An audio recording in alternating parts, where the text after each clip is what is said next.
So, we have decided to come to a Haven holiday for a change. It's now end of September? No, wait, middle of September. That's where we're at. And 2.5 hour, 3 hour drive from our lovely home of Northampton to Caister. Well, Great Yarmouth, Caister. So we're staying at the SeaShore Haven facility. And this is our little caravan. It's we've come with the extended family, so my parents this time and Tobin obviously, so the grandparents, to have a little seaside adventure. Nothing special, just a week away, just so we can all relax for a little bit. So we'll catch up with you in a little bit. Bye.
It's now Thursday. It's our last day here technically.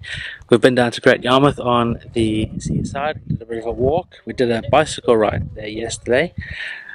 And yeah, that's about it. We haven't really done many updates because we've just been having so much fun. We've been swimming every morning, and we have been to the what's the nighttime show type things for Tobin.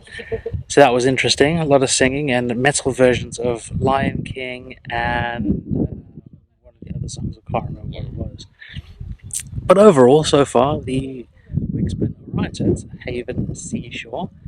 The sea is nice. We haven't really been to the sea. We walked on the beach, see the wind turbines, and got the drone up last night, which was quite good. We're going to have a little night out tonight again to the marina bar for some dinner, and then early night because we've got to be out in the morning. But otherwise, we're heading off to Dippy tomorrow to see him for his last appearance in the Norfolk Cathedral. So catch us there, and then we'll catch you up on the next one. Bye.